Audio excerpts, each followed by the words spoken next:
নমস্কার বন্ধুরা, আমি সোলাঙ্কি।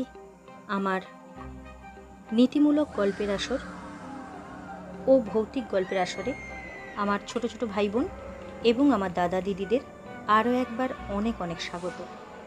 যিনারা আমার প্রতিদিনের শ্রোতা বন্ধু, তাদের উদ্দেশ্যে বলবো আমার তরফ থেকে অসংখ্য ধন্যবাদ। আর যিনারা আজ নতুন আমার চ্যানেলটা ভিজিট করছেন, তাদের উদ্দেশ্যও থাকলো আমার তরফ থেকে আন্তরিক ভালোবাসা এবং ধন্যবাদ।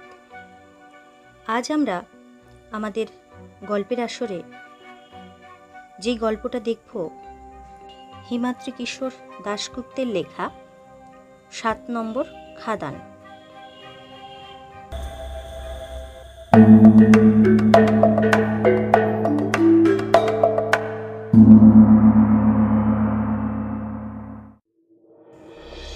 হঠাৎই একটা ঘসঘস শব্দ করে রাস্তার একপাশে দাঁড়িয়ে পড়ল গাড়িটা। সুনন্দ তার পাশের ড্রাইভারের দিকে তাকিয়ে প্রশ্ন করল, কি হলো? ড্রাইভার বলল, মনে হয় পিছনের একটা টায়ার ফেঁসে গেল। সে নেমে পড়ল গাড়ি থেকে। সুনন্দও নিচে নামল। হ্যাঁ, পিছনের বাঁ পাশের টায়ারটা চুপসে গিয়েছে। সেদিকে তাকিয়ে সুনন্দ বলল, টায়ারটা পুরনো নাকি? ড্রাইভার একটু আক্ষেপে সুরে বলল, না স্যার, একদম নতুন টায়ার। কলিয়ারি রাস্তা তো, ভারী ভারী ট্রাক চলে, লোহা লক্করের টুকরো পড়ে থাকে রাস্তায়, তাতেই মনে হয় ফেঁসে গিয়েছে। এই রাস্তায় এর আগেও একবার আমার এরকম হয়েছে। সুনন্দ প্রশ্ন করল, এখান থেকে ম্যাকেঞ্জি কলিয়ারি কত দূর? ড্রাইভার দূর অন্ধকারের দিকে আঙুল তুলে বলল, ওদিকে ওই যে ওপাশে একটা টিলা দেখা যাচ্ছে, তার আর একটু ওদিক থেকেই তো কলিয়ারির শুরু হয়েছে। ড্রাইভার যেদিকে দেখালো, সুনন্দ তাকালো সেদিকে। আকাশে চাঁদ থাকলেও তার আলো কেমন যেন ম্লান। সেই আলোয় বেশ কিছু দূর অস্পষ্ট কয়েকটা টিলা চোখে পড়ল সুনন্দ। গাড়ি যেখানে দাঁড়িয়ে পড়েছে সেখান থেকে জায়গাটা 1/2 মাইল মতো হবে। আর একটু এগোলেই পৌঁছে যাওয়া যেত সেখানে। সুনন্দ ঘড়ির দিকে তাকালো। রাত 9টা বাজতে আর বেশি দেরি নেই। কলিয়ারিতে গিয়ে কাজ সেরে কাল ভোরেই কলকাতায় ফিরতে হবে। তার কোম্পানির সেই রকমই নির্দেশ। ড্রাইভার গাড়ির দিকে এগিয়ে ডিকি খুলে যন্ত্রপাতি নামাতে শুরু করলো, চাকাটা পাল্টে ফেলার জন্য। সুনন্দ তাকে বলল, তোমার কত সময় লাগবে? ড্রাইভার বলল, বেশিক্ষণ নয়, 1/2 ঘন্টার মধ্যেই হয়ে যাবে। চারপাশে গুমোট গরম, আকাশে মেঘ আছে, তার আড়ালে মাঝে মাঝে ঢেকে যাচ্ছে চাঁদ। এখানে এর আগে কোনোদিন আসেনি সুনন্দ। সে যে কোম্পানিতে চাকরি করে তাদের বেশ কয়েকটি কয়লা খনি আছে এ অঞ্চলে।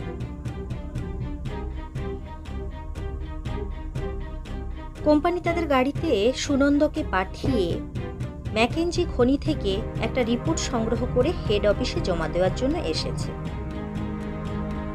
কলিয়ারির ম্যানেজারের রিপোর্ট তৈরি করে রাখার কথা। সুনন্দ অফিসে তার উপরওয়ালার মুখ থেকে যতটুকু শুনেছে, তাতে সে জানতে পেরেছে যে কোম্পানি সম্ভবত বন্ধ করে দেবে তাদের খনি। হঠাৎ তার কানে এলো একটা গাড়ির ইঞ্জিনের শব্দ। শব্দটা শুনে সুনন্দ ভালো করে ঠাহর করবার পর বুঝতে পারল অন্ধকারের মধ্যে দিয়ে রাস্তার পাশের মাঠের ভেতর দিয়ে একটা গাড়ি যেন এগিয়ে আসছে তাদের দিকে। গাড়িটায় কোনো আলো নেই, শুধু তার শব্দটা ক্রমশ এগিয়ে আসছে। শব্দটা কানে গিয়েছে সুনন্দর ড্রাইভারেরও। সেও উঠে দাঁড়িয়ে তাকালো সেদিকে।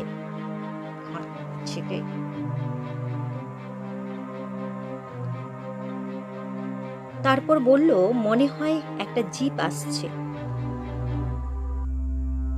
গাড়ির ভিতর থেকে মুখ বাড়িয়ে এক ভদ্রলোক প্রশ্ন করলেন, আপনারা কি ম্যাকেঞ্জি খনিতে যাওয়ার জন্য কলকাতা থেকে আসছেন?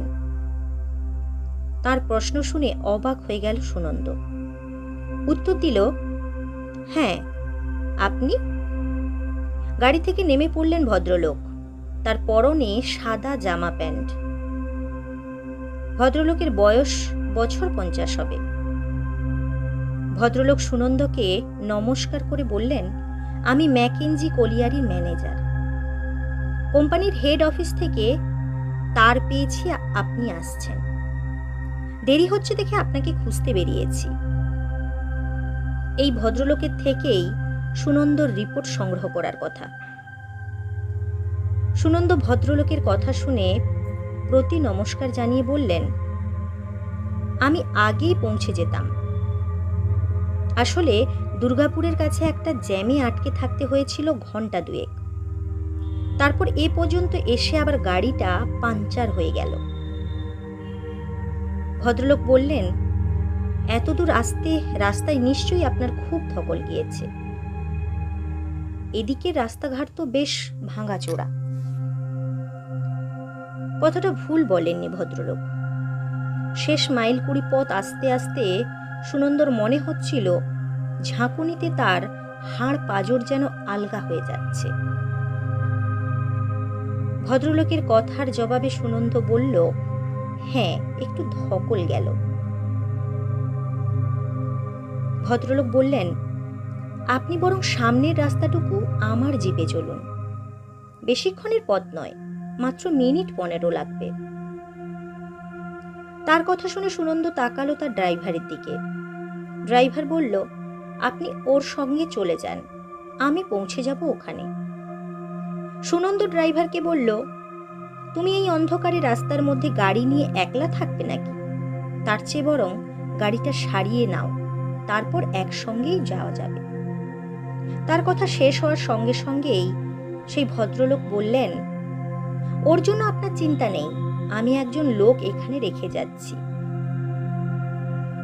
এই বলে তিনি মংলু বলে একটা হাঁক দিতেই জিপের পেছন দিক থেকে নেমে এলো একজন। লোকটি মনে হলো সাঁওতালি শ্রমিক গোছের। তার শরীরের রং কালো, যেন মিশে গিয়েছে অন্ধকারের সঙ্গে। সে নিচে নেমে দাঁড়াবার পর তার ড্রাইভার বলল, আপনি যান না, এরকম অন্ধকার রাস্তায় একলা থাকার অভ্যেস আমার আছে। তাছাড়া ম্যানেজার সাহেব একজন লোক তো রেখেই যাচ্ছেন, আপনি ভাববেন না। যদিও ভদ্রলোক নিজেকে ম্যানেজার বলে পরিচয় দিচ্ছেন, আর সুনন্দর এই ভদ্রলোকের কাছ থেকেই রিপোর্টটা নেওয়ার কথা, কিন্তু ইনি সত্যি সত্যি ম্যানেজার কি না সেটা তো তিনি জানেন না। অচেনা লোকের গাড়িতে চড়ে বসার আগে পরিচয় সম্বন্ধে নিশ্চিত হওয়াটা খুবই দরকার। ভদ্রলোক বুঝতে পারলেন সুনন্দর মনের কথা। তিনি একটু হেসে সুনন্দকে বললেন, এই অন্ধকার রাস্তার মাঝে হঠাৎ এসে হাজির হলাম বলে আপনি হয়তো ভাবছেন আমি সত্যিই ম্যানেজার কিনা। আপনি ড্রাইভারকে জিজ্ঞেস করুন, ও আমাকে এর আগে দেখেছে। ড্রাইভার বলল, হ্যাঁ স্যার, উনিই ম্যানেজার সাহেব। আগে যখন এখানে কোম্পানির সাহেবদের সঙ্গে এসেছি তখন ওকে দেখেছি। সুনন্দ একটু লজ্জা পেল। সে ভদ্রলোকের দিকে তাকিয়ে হেসে বলল, ঠিক আছে, চলুন, আপনার গাড়িতেই তাহলে যাওয়া যাক। ভদ্রলোক মংলু নামের লোকটিকে সেখানে থেকে যাওয়ার নির্দেশ দিয়ে চেপে বসলেন জিপে। সুনন্দও তার নিজের গাড়ি থেকে ব্রিফকেসটা বের করে নিয়ে উঠে পড়ল জিপে।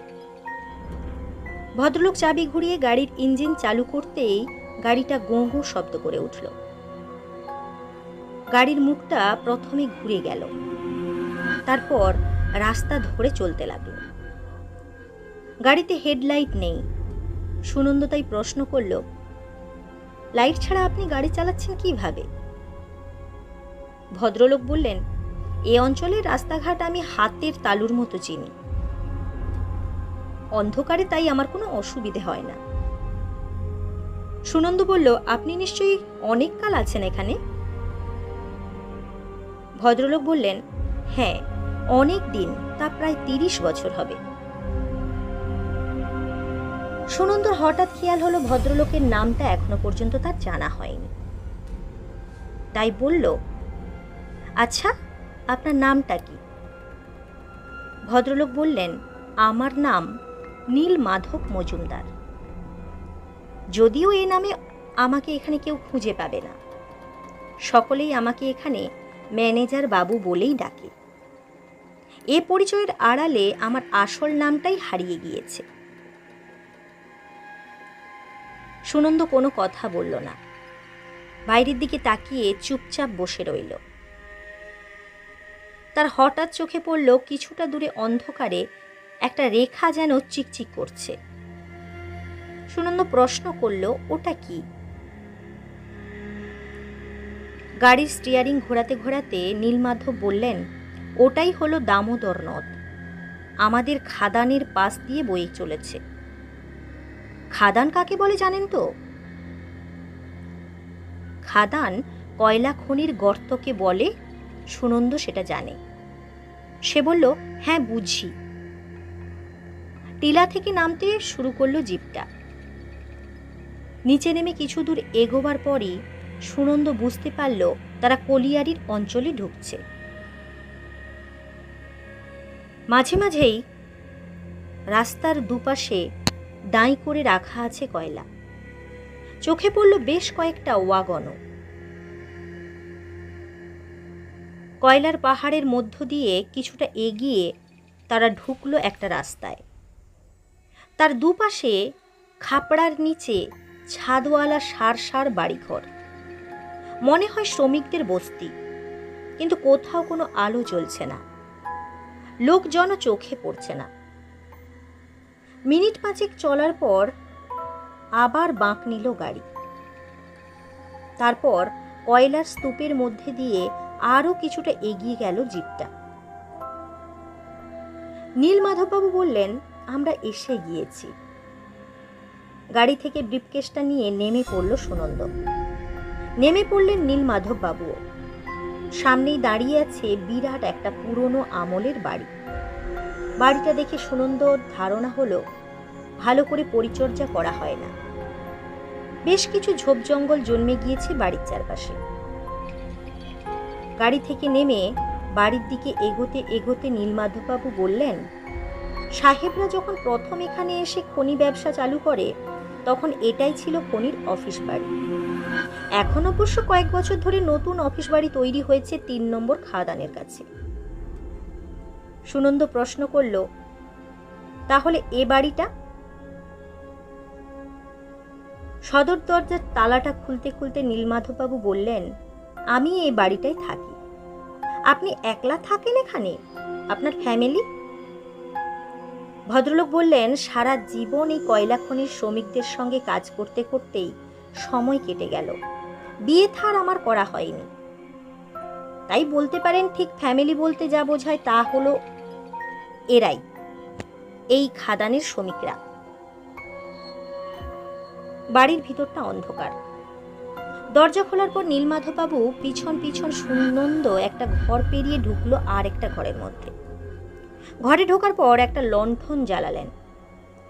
মৃদু আলো ছড়িয়ে পড়ল ঘরে। ঘরটা বেশ বড়। দেওয়ালের গায়ে দাঁড় করানো আছে সার সার লোহার আলমারি। তার মধ্যে গাদা করে রাখা আছে পুরনো কাগজপত্র, ছেঁড়া ফাইল ইত্যাদি। ঘরের ঠিক মাঝখানে রাখা আছে একটা বড় টেবিল। তার এক পাশে একটা পুরনো গদি লাগানো চেয়ার, অন্য পাশে কয়েকটা হাতলওয়ালা কাঠের চেয়ার। টেবিলের ওপর রাখা আছে কিছু ফাইলপত্র, পেপার, ওয়েট, কলমদানি ইত্যাদি। লণ্ঠনটা টেবিলে রেখে সুনন্দকে একটা চেয়ারে বসতে বলে গদি দেওয়া চেয়ারটায় বসলেন নীলমাধববাবু। সুনন্দ ব্রিফকেসটা টেবিলের উপর রেখে একটা চেয়ারে নীলমাধববাবুর মুখোমুখি বসল। লণ্ঠনের আলোয় সুনন্দ দেখতে পেল নীলমাধব বাবুর মুখটা। তার চেয়ে তার বয়স কিছুটা বেশি বলে মনে হলো সুনন্দর। তার মাথার চুল পাতলা হয়ে এসেছে, সাদা ছোপ লেগেছে গোঁফে। তবে তার মেদহীন শরীর দেখে মনে হলো ভদ্রলোক এখনো যথেষ্ট পরিশ্রম করে। আরো একটা ব্যাপার লক্ষ্য করল সুনন্দ, ভদ্রলোকের চোখ মুখের ভাব কেমন যেন বিষণ্ণ। চেয়ারে বসার পর সুনন্দ কয়েক মুহূর্ত চুপ করে থেকে চলে গেল কাজের কথায়।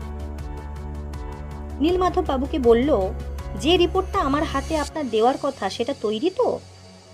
কাল বিকেলের মধ্যে কিন্তু রিপোর্টটা আমাকে হেড অফিসে জমা দিতে হবে। নীলমাধব বাবু বললেন, হ্যাঁ, আমি তৈরি করে রেখেছি। এরপর তিনি টেবিলের একটা ড্রয়ার থেকে রেক্সিন মোড়া একটা কভার ফাইল বের করে এগিয়ে দিলেন সুনন্দর দিকে। সুনন্দ ফাইলটা খুলল। একগুচ্ছা টাইপ করা কাগজপত্র রাখা আছে। কাগজপত্রগুলো অবশ্য কি তা দেখার কোনো সুনন্দর দরকার নেই। তার উপর শুধু নির্দেশ আছে ম্যানেজারের কাছ থেকে কাগজপত্রগুলো নিয়ে হেড অফিসে জমা দেওয়ার। বেশ, ওই পর্যন্তই তার কাজ। তাই ফাইলটা আবার বন্ধ করে ফেলল সে। নিজের ব্রিফকেসে ফাইলটা রেখে দেওয়ার পর সুনন্দ তাকালো নীলমাধব বাবুর দিকে। সুনন্দর আসল কাজ চট করে শেষ হয়ে গেল। এখন রাতে আর মাথা গোঁজার ব্যবস্থা কোথায় হবে এটা জেনে নিতে হবে নীলমাধব বাবুর কাছ থেকে। নীলমাধব বাবু বললেন, আপনাকে একটা কথা জিজ্ঞেস করব। সুনন্দ বলল, করুন। নীলমাধব বাবু জিজ্ঞেস করলেন, কোম্পানি কি খাদান বন্ধ করে দেবে? তার প্রশ্নের কি উত্তর দেবে ঠিক বুঝতে পারল না সুনন্দ। এ ব্যাপারটা সেও শুনেছে, তবে তার সত্যটা কতটা তা সুনন্দ কিন্তু জানা নেই। সবটাই শোনা কথা।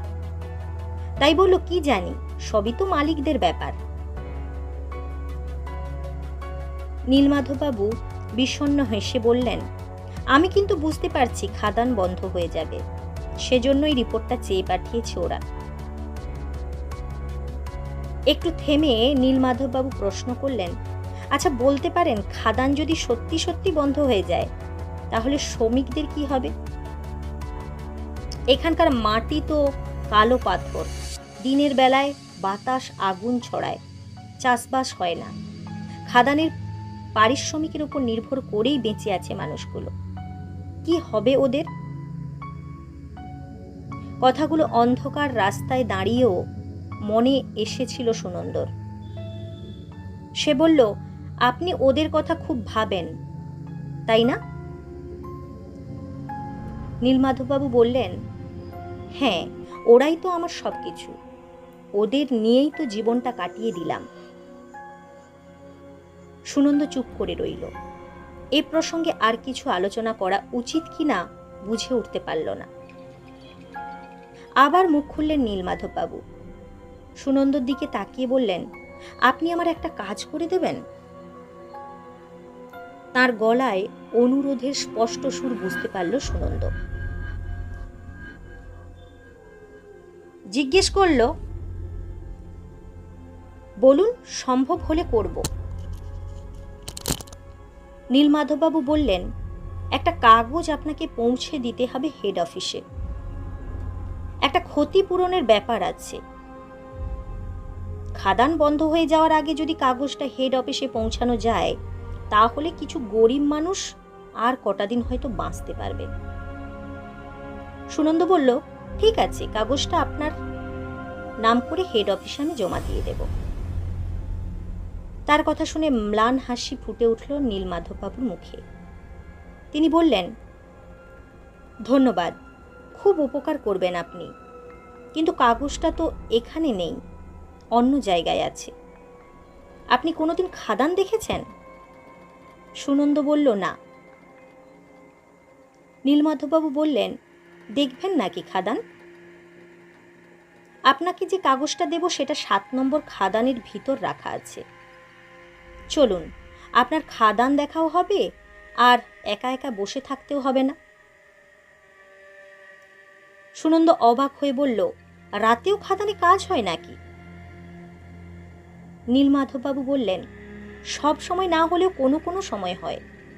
এই মুহূর্তে 30 জন শ্রমিক রয়েছে সেখানে। সে বলল, ঠিক আছে চলুন, কিন্তু আমার গাড়িটা এখনো এলো না। নীলমাধববাবু বললেন, চিন্তা করবেন না, গাড়ি ঠিক চলে আসবে। বাড়ির বাইরে বেরিয়ে সুনন্দ দেখতে পেল চাঁদ ঢেকে গিয়েছে মেঘের আড়ালে। চারিদিক অন্ধকার। আকাশের কোণে একবার বিদ্যুতের ঝিলিক চোখে পড়ল তার। হয়তো বৃষ্টি নামবে। অন্ধকার রাস্তায় সুনন্দকে নিয়ে হাঁটতে শুরু করে নীলমাধববাবু। বললেন, দেখবেন খনির ভিতর কি অসম্ভব পরিশ্রম করে শ্রমিকরা। অন্ধকারের মধ্যে মিনিট 5 চলার পর সুনন্দ যেখানে এসে হাজির হলো, তার চারদিক ছোট বড় কয়লার পাহাড় ছড়িয়ে ছিটিয়ে রয়েছে। একপাশে রাখা আছে 60 ট্রলি। ওতেই কয়লা নিচ থেকে রেল লাইনের মতো লাইনের ওপর দিয়ে ঠেলতে ঠেলতে উপরে আনা হয়। কাছেই একটা বড় ওয়াচ টাওয়ার অন্ধকারে ভূতের মতো মাথা তুলে দাঁড়িয়ে আছে। সামনেই একটা জায়গা উঁচু, জাল দিয়ে ঘেরা। টর্চ জ্বালালেন নীলমাধববাবু। জালে ঘেরা জায়গাটার ভিতরে ঢোকার জন্য একটা দরজা মতো আছে। সুনন্দ দেখল তার মাথার উপর লটকানো একটা টিনের সাইনবোর্ডে হিন্দিতে লেখা আছে 7 নম্বর খাদান, ম্যাকেঞ্জি কলিয়ারি। জালে ঘেরা জায়গাটায় ঢোকার পর নীলমাধববাবু বললেন, এ খাদানে লিফট নেই, পায়ে হেঁটে নামতে হবে। তবে আপনার কোনো ভয় নেই। এই বলে তিনি টর্চের আলো ফেললেন সামনের জমির ওপর। সুনন্দ দেখতে পেল বিরাট একটা গহ্বর হাঁ করে আছে সেখানে। রেল লাইনের মতো ট্রলির লাইন এগিয়ে গিয়ে হারিয়ে গিয়েছে সেই অন্ধকার গহ্বরের মধ্যে। নীলমাধববাবু টর্চ জ্বালিয়ে ঢুকলেন গহ্বরের মধ্যে। পেছনে সুনন্দ। ঢালুপথ ক্রমশ নিচের দিকে নেমে গিয়েছে। নামতে নামতে নীলমাধববাবু জিজ্ঞেস করলেন, আপনার কি ভয় করছে? মনের ভিতরে একটু ভয় ভয় করলেও সুনন্দ মুখে বলল, না। আনুমানিক 4-5 তলা বাড়ির সমান নিচে নামার পর যেন আলোক রেখা চোখে পড়ল সুনন্দর। অস্পষ্ট শব্দও যেন কানে আসতে লাগলো। আর একটু নিচে নেমে সুনন্দ হাজির হলো একটা প্রায় সমতল জায়গায়। যে জায়গাটা ঠিক যেন নিচু ছাদওয়ালা বিরাট হল ঘরের মতো। সেখানে দেওয়ালের গায়ে হলদেটে আলো জ্বলছে। লম্বা ধরনের ঘরটার শেষ প্রান্ত থেকে ভেসে আসছে ঠক ঠক শব্দ। কালো কয়লার দেওয়ালে গাঁতি চালাচ্ছে শ্রমিকরা। নীলমাধববাবুর সঙ্গে সুনন্দ এগিয়ে গিয়ে দাঁড়ালো। বেশ কয়েকজন শ্রমিক কাজ করছে সেখানে। ওখানে দাঁড়িয়ে বেশ কয়েকটা সুড়ঙ্গও চোখে পড়ল সুনন্দর। তার ভিতর থেকে গাঁইতি চালানোর ঠক ঠক শব্দ ভেসে আসছে। ঠিক যেন যন্ত্রের মতো কাজ করতে চলেছে লোকগুলো। খনির ভিতর জ্বলতে থাকা ঘোলাটে আলোয় মনে হচ্ছে তারা যেন ঠিক মানুষ নয়, কালো ছায়া মূর্তি। কয়েক মুহূর্ত সেখানে দাঁড়িয়ে থাকার পর নীলমাধববাবু বললেন, দেখছেন তো কত পরিশ্রম করে ওরা। সুনন্দ বলল, হ্যাঁ, সত্যি অমানুষিক পরিশ্রম। নীলমাধববাবু তারপর বললেন, আসুন কাজটা আগে সেরে ফেলি। এই বলে তিনি এগিয়ে গেলেন ঘরের একটা কোণের দিকে। সেখানে একটা অতি সাধারণ কাঠের টেবিল আর 2টো চেয়ার রাখা আছে। একটা চেয়ার টেনে নিয়ে বসলেন তিনি। সুনন্দও বসলো একটা চেয়ারে। টেবিলের ওপর একটা বাতি আর একটা মোটা খাতা রাখা আছে। নীলমাধববাবু চেয়ারে বসে খাতাটা টেনে নিয়ে বললেন, এটা হলো হাজিরা খাতা। এখন যারা কাজ করছে তাদের নাম ঠিকানা লেখা আছে। এই বলে কাগজ কলম বের করে খাতা থেকে কয়েকটা নাম ঠিকানা টুকতে লাগলেন। সুনন্দ তাকিয়ে রইল তাঁর দিকে। হঠাৎ পায়ের তলায় কিসের স্পর্শ অনুভব করলো একটা সুনন্দ। নিচের দিকে তাকিয়ে দেখতে পেল হঠাৎই যেন ঘরের মেঝেটা ইঞ্চিখানেক জলে ডুবে গিয়েছে। একটু আগেই তো মেঝেটা শুকনো খটখটে ছিল, তাহলে জল এলো কোথা থেকে?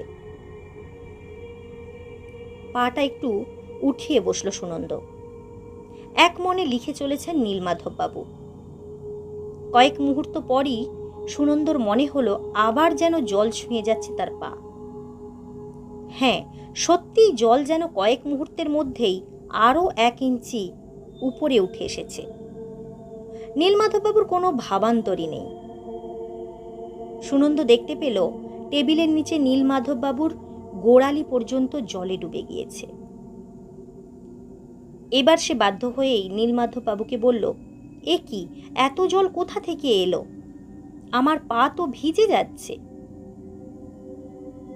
নীলমাধববাবু লিখতে লিখতে বললেন, দামোদরের জল। সুনন্দ তাকিয়ে রইল নীলমাধববাবুর দিকে। কয়েক মুহূর্ত পর লেখা শেষ করার পর নীলমাধববাবু যখন উঠে দাঁড়ালেন, তখন জল আরও উপরে উঠে গিয়েছে। নীলমাধববাবু তার কাগজটা হাতে নিয়ে বললেন, ব্যাস, কাজ শেষ, চলুন ফেরা যাক। জল ভেঙে উপরে উঠলেন নীলমাধববাবু, তার পিছন পিছন সুনন্দ। পথের মুখটায় একবার পিছনের দিকে ফিরে তাকালো সুনন্দ। ঘরের যেদিকে লোকগুলো কাজ করছে সেদিকটা বেশি ঢালু। সুনন্দ দেখতে পেল তাদের হাঁটুর উপর পর্যন্ত ডুবে গিয়েছে জলে। তাদের কোনো ভ্রুক্ষেপই নেই। আগের মতোই গাঁইতি চালিয়ে যাচ্ছে তারা। প্রতি মুহূর্তেই জল যে বেড়ে চলেছে তা বুঝতে অসুবিধা হলো না সুনন্দর। নীলমাধববাবুর পেছনে উঠতে উঠতে সুনন্দ বলল, ঘরটা যে জলে ভরে গেল, লোকগুলো কি এখনো কাজ করবে? কোনো উত্তর দিলেন না নীলমাধববাবু, চুপচাপ উঠতে লাগলেন। কয়েক মুহূর্ত পর সুনন্দ জিজ্ঞেস করল, আপনাদের খাদানের জল বাইরে বের করার মতো পাম্পের ব্যবস্থা নেই? একটা অদ্ভুত হাসি হেসে জবাব দিলেন নীলমাধববাবু, আছে আছে, কিন্তু গোটা দামোদরটা তো আর পাম্প দিয়ে শুষে নেওয়া যায় না। এরপর একটু চুপ করে থেকে তিনি বললেন, একটু দ্রুত পা চালাতে হবে, এখনই তো জল আমাদের পিছু ধাওয়া করবে। সুনন্দ অবাক হয়ে বলল, মানে? কোনো উত্তর দিলেন না নীলমাধববাবু। তিনি যেন বাতাসের বেগে উপরে উঠতে লাগলেন। তার পিছন পিছন প্রায় ছুটতে শুরু করলো সুনন্দ। আর তার মনে হতে লাগলো তার পিছন পিছন আরও কি একটা যেন উপর দিকে উঠে আসছে। কয়েক মিনিটের মধ্যেই খাদানের মুখটার ঠিক বাইরে বেরিয়ে এলো সুনন্দ। বাইরে তখন শুরু হয়েছে মুষলধারে বৃষ্টি। তারা দুজনের সঙ্গে সঙ্গে ভিজে গেল। বৃষ্টির মধ্যে দাঁড়িয়ে নীলমাধববাবুর দিকে তাকিয়ে হাঁপাতে লাগলো সুনন্দ। খনির ভিতর জলের ব্যাপারটা আর কেন ঝড়ের বেগে নীলমাধববাবুর উপরে উঠলেন তা ঠিক বোধগম্য হচ্ছিল না সুনন্দর। কয়েক মুহূর্ত সুনন্দর দিকে তাকিয়ে থাকার পর নীলমাধববাবু টর্চ আর তার কাগজটা হাতে দিয়ে বললেন, আপনাকে অনেক কষ্ট দিলাম, কাগজটা কিন্তু দয়া করে পৌঁছে দেবেন। আমি এবার যাই। সুনন্দ অবাক হয়ে বললেন, কোথায়? নীলমাধববাবু বললেন, এতদিন যাদের সঙ্গে কাটালাম তাদের কাছে। সুনন্দ কিছু বুঝে ওঠার আগেই নীলমাধববাবু ঢুকলেন খাদানের অন্ধকার গহরে। ঠিক সেই সময় কাছেই কোথাও যেন প্রচণ্ড শব্দে বাজ পড়ল। চমকে উঠল সুনন্দ। বিস্ময়ের ঘোর কাটিয়ে সে চিৎকার করে বলল, নীলমাধববাবু শুনুন, এভাবে আপনি কোথায় যাচ্ছেন? তার কথার কোনো উত্তর এলো না। সুনন্দ টর্চটা জ্বালিয়ে আলো ফেলল খাদানের ভেতর। সে দেখতে পেল জল প্রায় খাদানের মুখ পর্যন্ত উঠে এসেছে। মুহূর্তের জন্য একবার যেন নীলমাধববাবুকে দেখতে পেল সুনন্দ, আর তারপরেই তিনি নিমেষে হারিয়ে গেলেন জলপূর্ণ খাদানের গভীরে। সুনন্দ চিৎকার করে উঠল, নীলমাধববাবু! আর তারপরেই জ্ঞান হারালো সুনন্দ। পরদিন সকালে কলিয়ারির রেস্টরুমের বিছানায় জ্ঞান ফেরার পর সুনন্দ যখন উঠে বসল তখন সে দেখতে পেল তার বিছানার সামনে দাঁড়িয়ে আছে তারই গাড়ির ড্রাইভার ও আর একজন সাদা জামা প্যান্ট পরা ভদ্রলোক। সেই ভদ্রলোক নিজেকে কলিয়ারির ম্যানেজার বলে পরিচয় দিয়ে বললেন, কি মশাই, আপনি 7 নম্বর খাদানের কাছে চলে গিয়েছিলেন কিভাবে? আপনার ড্রাইভার আর আমি অনেক খোঁজার পর আপনাকে পেয়েছি। তার কথা শুনে সুনন্দ বলল, আপনি ম্যানেজার? তাহলে নীলমাধব বাবু? তার কথা শুনে একটু চুপ করে থাকার পর ভদ্রলোক বললেন, নীলমাধব বাবুর সঙ্গে আপনার পরিচয় ছিল বুঝি, কিন্তু তিনি আর এখন নেই। নেই মানে? সুনন্দ আবার জিজ্ঞেস করল। ভদ্রলোক বললেন, ঘটনাটা হয়তো আপনার জানা নেই। মাস 3 আগে গার্ডওয়াল ভেঙে দামোদরের জল এক রাতে ঢুকে পড়ে 7 নম্বর খাদানে। নীলমাধববাবু আর জন 30 লোক তখন কাজ করছিল ওই খাদানে। তারা কেউই আর ওই খাদান থেকে বেরিয়ে আসতে পারেননি। সকলেরই সলিল সমাধি ঘটে। নীলমাধববাবুর পর আমি ম্যানেজারের দায়িত্ব গ্রহণ করেছি। এরপর ভদ্রলোক সুনন্দকে বললেন, আপনি এখানে বিশ্রাম নিন, আপনার রিপোর্টটা তৈরি আছে, আমি অফিস থেকে সেটা নিয়ে আসছি। বলে ভদ্রলোক ঘর ছেড়ে তড়িঘড়ি বেরিয়ে গেলেন।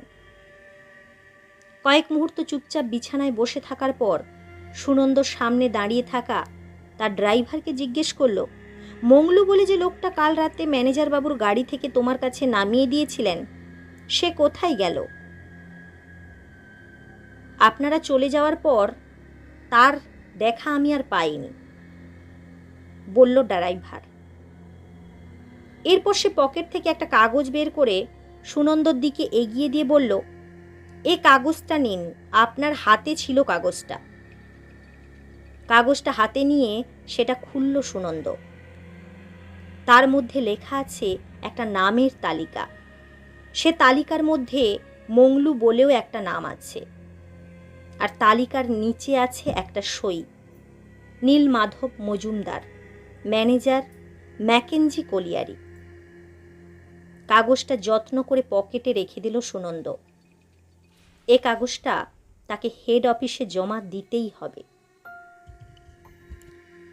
তো বন্ধুরা, গল্পটা কেমন লাগলো অবশ্যই কমেন্ট করে জানাবেন। যদি ভালো লেগে থাকে তাহলে অবশ্যই লাইক করবেন, পারলে বন্ধুদের সাথে শেয়ার করবেন।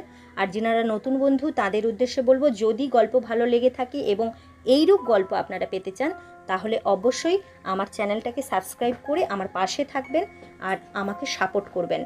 আর সমস্ত নোটিফিকেশান সময় মতো পেয়ে যাওয়ার জন্য আমার চ্যানেলের অল নোটিফিকেশানের যে অপশনটা রয়েছে সেটাকে অন করে দেবেন। তো আজকে এখানেই থাক, পরবর্তী সময় নতুন গল্প নিয়ে উপস্থিত হচ্ছি। যতক্ষণ না আমি ফিরে আসছি ততক্ষণ পর্যন্ত সবাই ভালো থাকবেন, সুস্থ থাকবেন। ধন্যবাদ।